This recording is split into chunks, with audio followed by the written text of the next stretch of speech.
course into the whole idea of posturing, the act of posturing, because it is something that dominates the political landscape as well as society, and it is genuinely a tool that is used to influence other people that would not know better, right? This is what we've been experiencing with, the current form of the Republican Party. Because, for a while, sure, you can say that Democrats do this, that, and the third. They say things for whatever reason, but I think that's the misconception when it comes to posturing, because when you look at the consequences that do come from such actions of speech, and the real fact of the matter, we can tell who's actually posturing, who's bullshitting us, and who's not. All right? Because if it's something that they're touting constantly, and reality, the statistical analysis of reality and different vectors, different areas of expertise do not reflect that, right? And they use such posturing in order to look at only specific values, specific numbers, and percentages in like a big prompt or a big text with a bunch of words, word salad, etc., to distract you from truly understanding what they're even talking about, one, in the first place, which might not even be anything of substantial value. They're just saying these percentages just to bolster their point in order to either impress you or to manipulate your perspective of them. So simply, I know everyone hates Google, blah, blah, blah, AI overview, yada, yada, but we don't need to look at the AI overview because there's such thing as a freaking dictionary. When people say, oh, you don't use Google, it's biased, it's partisan. It's a search engine. Jesus fucking Christ. If all in all, it's a search engine. And yes, when there are times when we look at the AI for Google is not that bad. But that's besides the point. Because when we look into the definition, right, we take the time to understand what the actual definition of posturing is. So, it's a noun. Behavior that is intended to impress or mislead. Okay? How it relates to truth, if it's misleading, then it's relative to truth. There's a relativity right there. To impress, it could be based on truth, it could be based on a half truth, which is part of the technique, it's part of the behavior. It's part of the act. It's an action by the end of the day. It's literally how politicians operate on a day-to-day basis, typically. But most of them are just only sticking to certain facts and they're ignorant of other facts, or through their analysis, not even just ignorant, they could be aware of other factors, but understand that they're not as significant as what they're presenting. And the misunderstanding that comes from such presentation, posturing versus actual, like, truthful projection, not even just like the kind of projection where they're saying that the other side's doing this when they're actually doing it, which is something that when we see in politics, we see way too often. Because the people that are also actually projecting are the same people that are posturing. They're misleading using projection in order to impress, using posturing as a technique in order to manipulate your perspective. And it's a scam artist tool, and it explains why someone that went bankrupt over 6 times, ruined businesses throughout his entire life, wasted so much goddamn money to get to where he is today, is the leader of the free world. Because quite frankly, this is a technique. We can simply look at this one video and I'll play it. It's going to be words from his mouth and we can dissect every statement based on just a simple definition of posturing itself. But before we do that, let's look at the AI overview of how Google's AI perceives it regardless of bias. From my perspective, I technically do have a bias because I'm going based off the dictionary, but at the same time, it's the bias relative to truth. It's a bias relative to literally the word in the action in and of itself, as it's identified. And it even comes from Latin. Placed, position, postura, ponere, which back then meant physically for standing, but in terms of social dynamics, it still represents what it represents, right? To have good posture is to stand impressively, or misleading to the health of your body, in a sense, when you think of it in these direct terms, in some, weird sense, I suppose. You can look at impressing or misleading having to do with physical posturing relative to health, right? How healthy someone seems, because if they're hunched back all the time, they don't have good posture, right? It's not really misleading necessarily unless they're doing that on purpose for whatever reason, but it's not impressive. It's definitely not impressive for someone to have bad posture, to be slouched and to look in such a way that they don't look healthy. And you can think of it in that context as well. But all in all, as an action, as a verb, as a behavior, when we're talking about ego, character, and things of that nature, things of consciousness, factors of consciousness relative to perspective and perception, it is important to understand this technique as it is, because it can be misleading. And for people that don't understand the parts that are misleading, because in order to mislead someone, I mean, you could look up the definition. Mislead, cause someone to have the wrong idea or impression about someone or something else. All right. It's pretty straightforward. It's a manipulation of an idea, and it to have the wrong idea or impression about something or something, right? About someone or something, those things exist. Those things are true to exist. That something or someone. So it's relative to a half truth or white lies, as society calls it. And it's important to understand perspective of truth, especially when it comes to politics and society in and of itself, in order to understand reason and intent behind such behaviors. So back to the AI overview. When someone is posturing, it can mean adopting an artificial, insincere, or vain attitude to impress others, or, like I said, can refer to a specific medical symptom of abnormal body position, often associated with severe brain injury in medical context. I mean, yada yada, that's nuances in the medical sense. In social or behavioral context, which is what we're looking at, artificial or insincere behavior, acting in a way that is not genuine, calculated to impress others or to mislead. I mean, the AI overview, that I don't know what bias people like to complain about, and you can even consider me saying this as a method of posturing, because the truth is, right, when it comes to these AI overviews, and quite frankly, I'm an advocate for understanding AI and not just throwing it out the wayside, because it exists. It's already here. It's something that people rely on. We're gonna have to get used to that and understand it. It is what it is. Okay.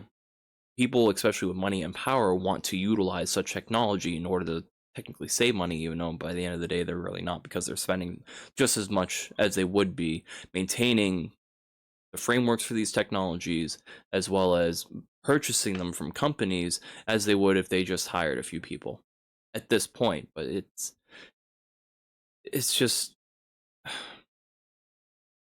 a lack of understanding of the significance of humanity, essentially, is what's also causing the rise of AI.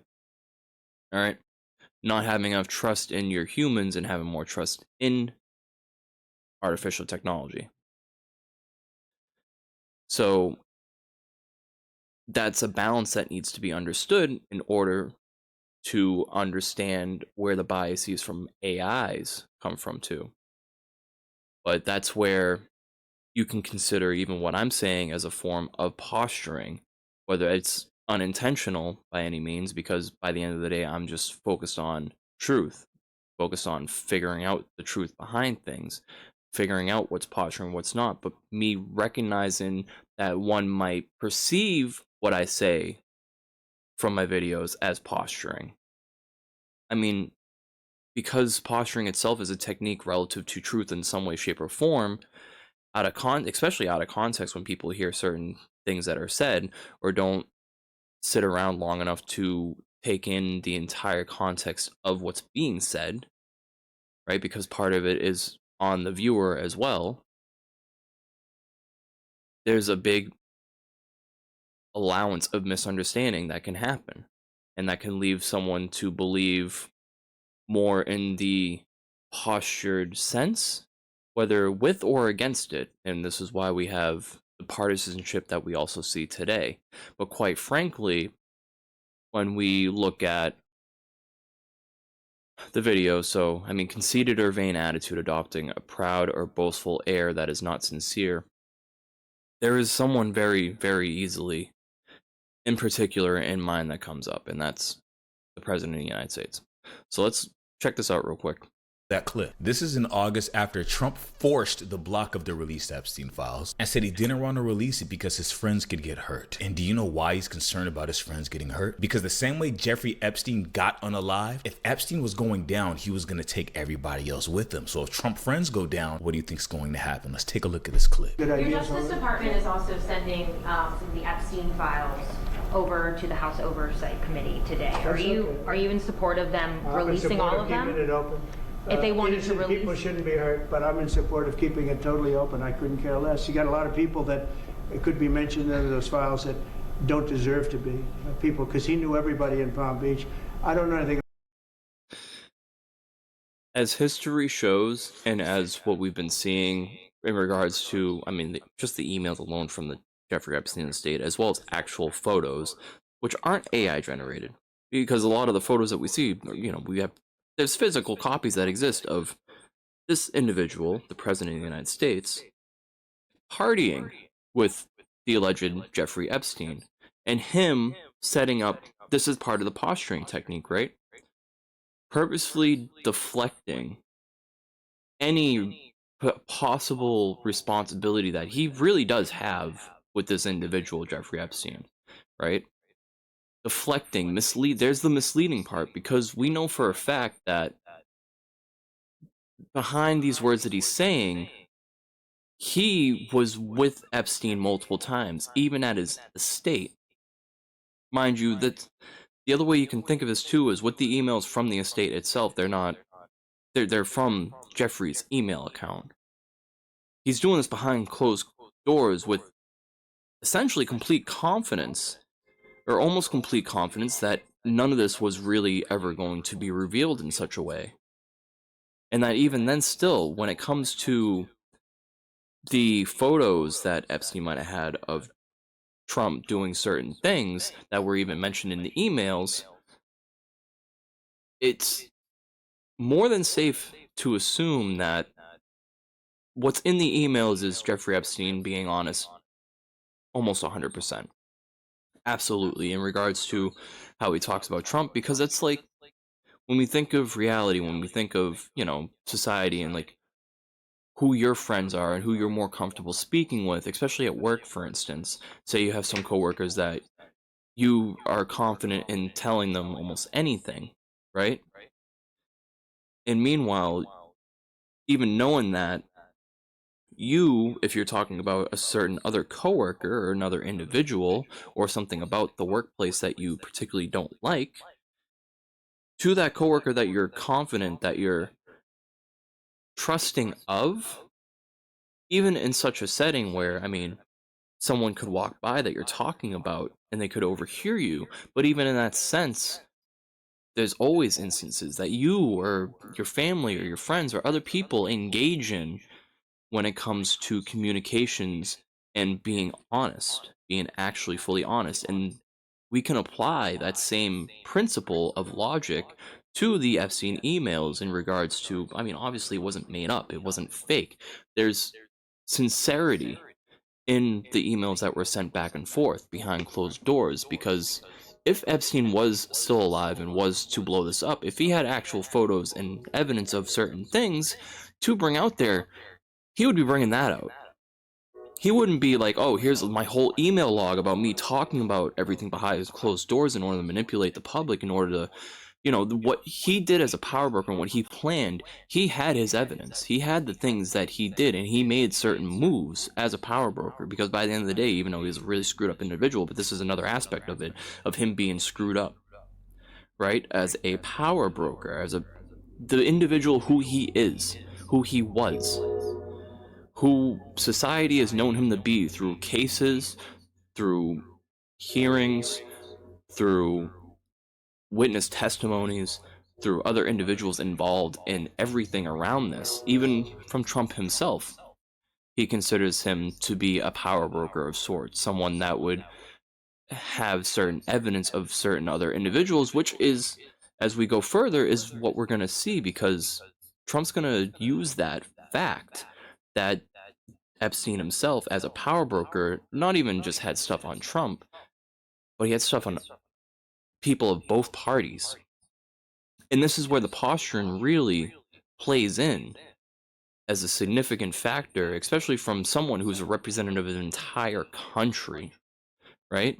Who has literally, his voice is unfortunately heard by millions and millions of people every single day because of conferences like this, and the amount of times that he loves to be public. He loves to impress. He loves to posture.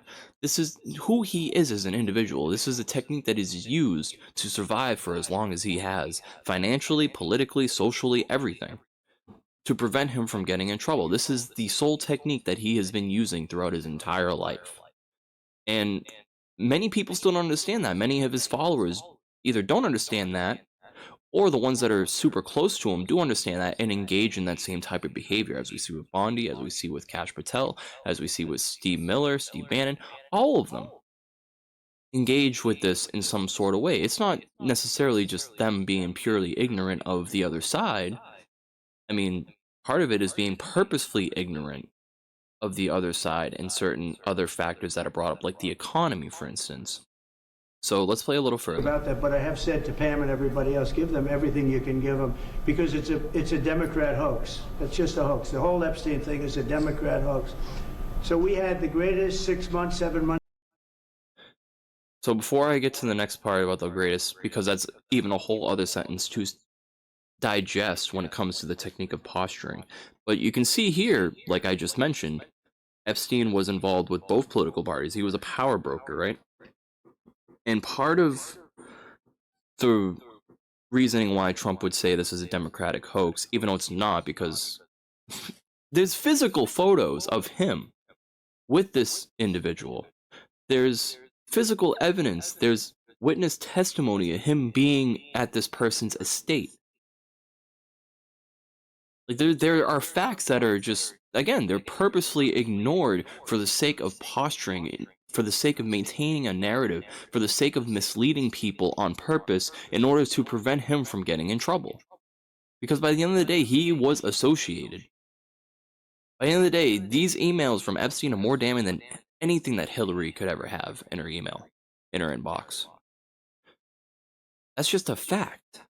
And the fact that, again, what's even more damaging is that in that email dump, there is acknowledgement of Russia having part of this power brokerage, right? They have potentially some photos of, I mean, him and allegedly Bill Clinton doing some things.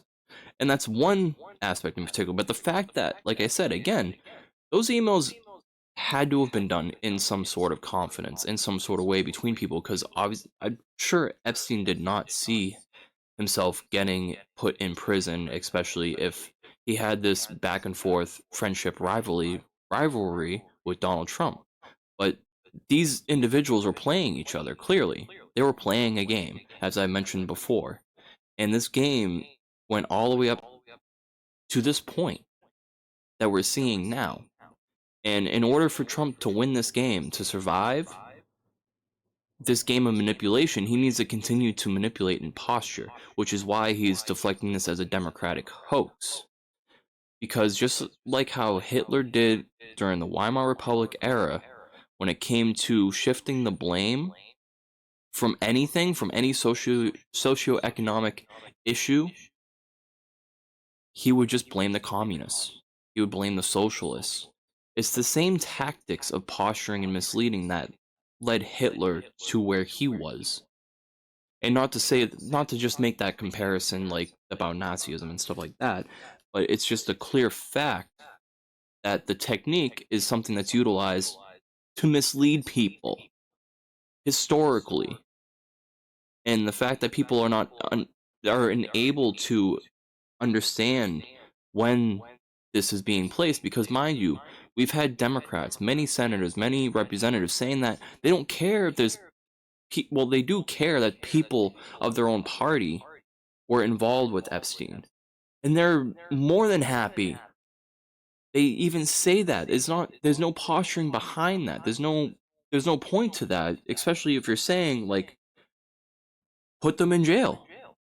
If you're saying they should get the punishment that they deserved, I don't see any way that you can say that there's a Democratic hoax when literally the Democrats are just like, yes, when there was unanimous consensus of yes, release these files immediately, right? And you can try to say, oh, maybe because it was Obama was in power, maybe because it was Clinton was in power. Mind you, when Epstein was arrested, right, when he was getting tried, when all the things went down on him, it was during Trump's first administration. It was under his DOJ. That part of these files were, I mean, not even just collected, they were added in. And mind you, again, when it comes to what happened to Mar-a-Lago with the classified documents case, there's a lot of questions behind what type of files were even withheld in the first place.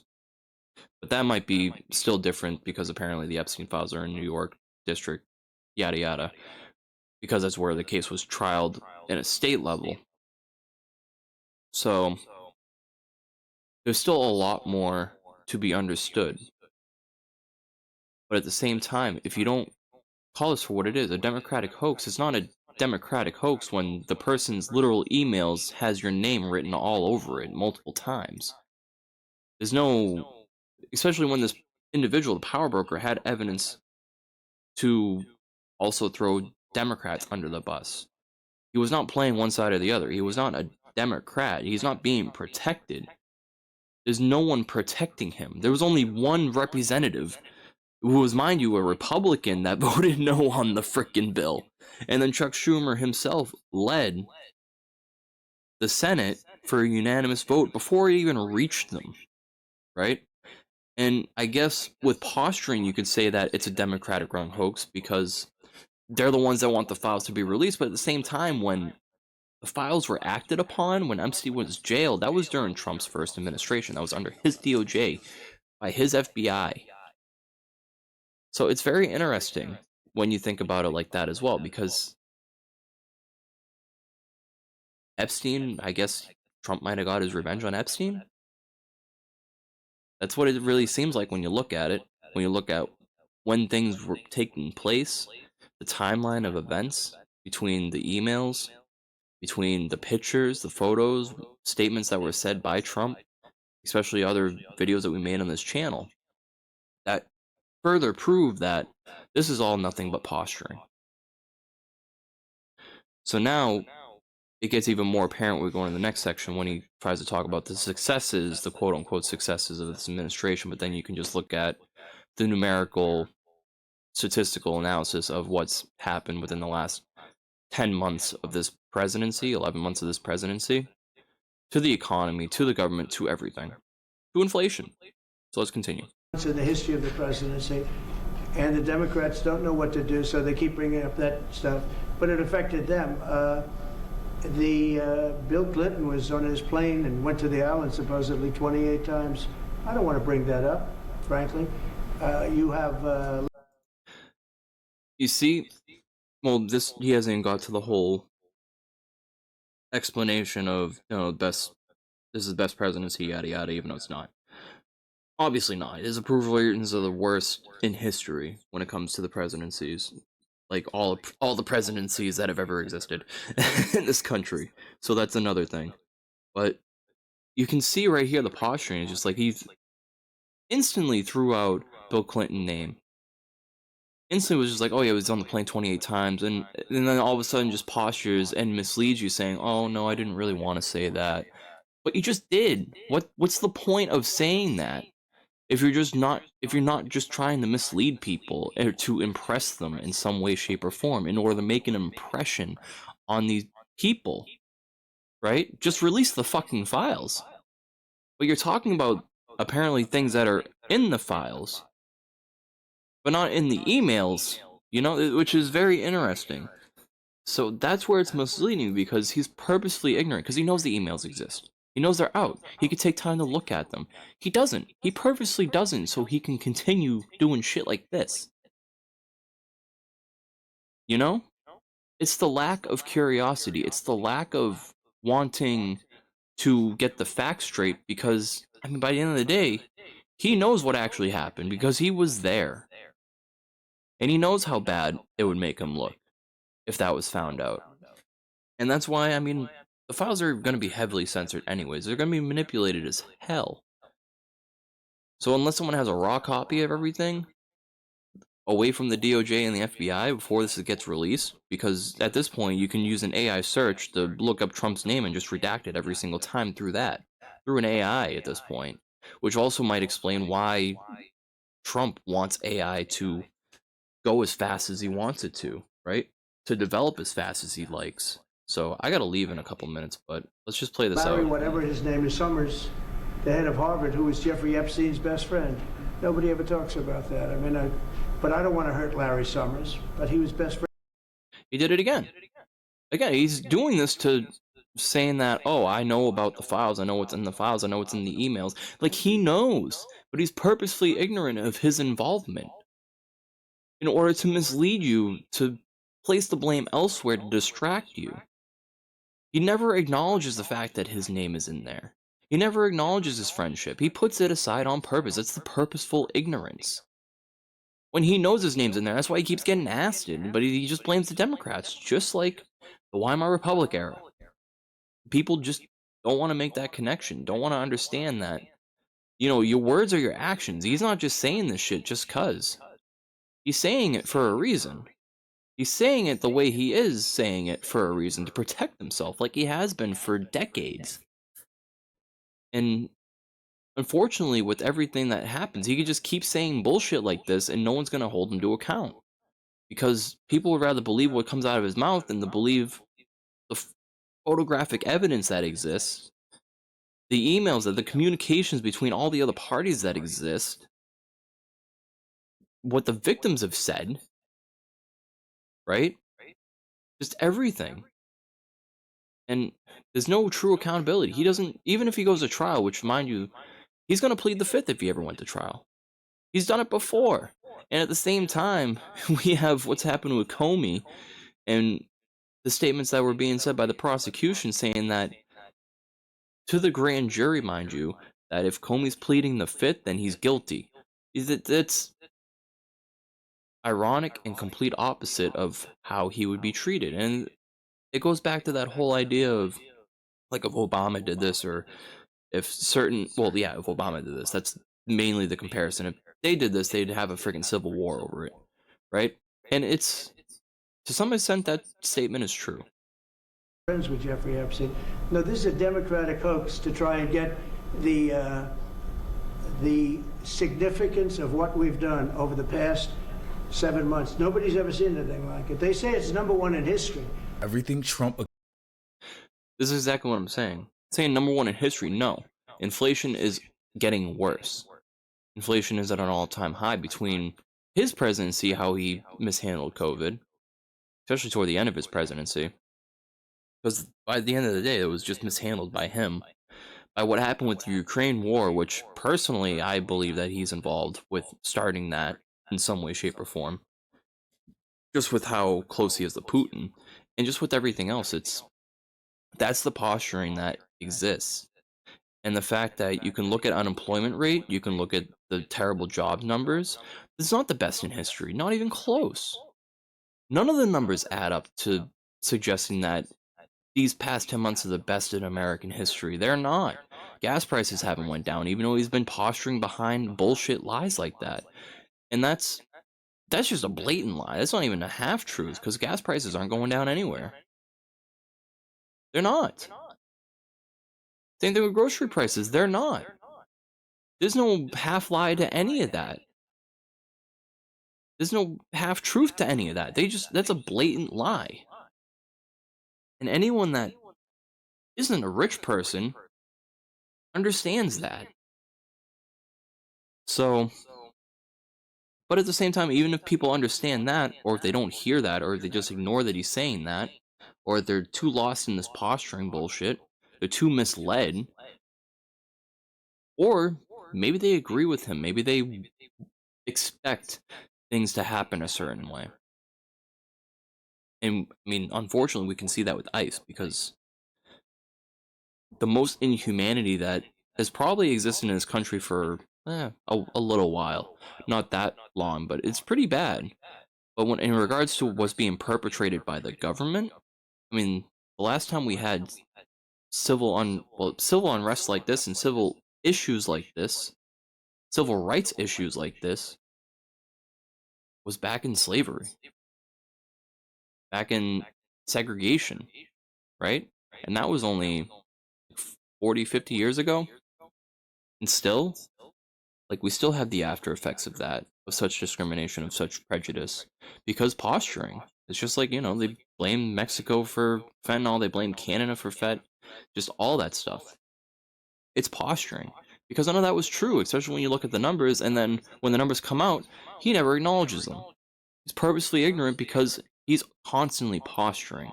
He is the personification of bullshit. And that's just a fact. You can see it in how he talks, how he acts, how he stands next to other individuals, right? So, very interesting. Get out of here. Like, bro.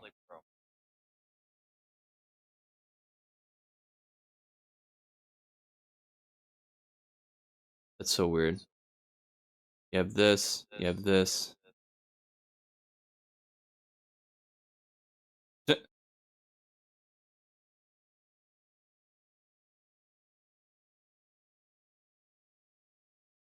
But it's posturing, man. A lot of it's posturing. See, this looks a little bit more legit to that. But again, it's posturing. Happens all the time. But anyways, if you like this sort of thing, let me know down below.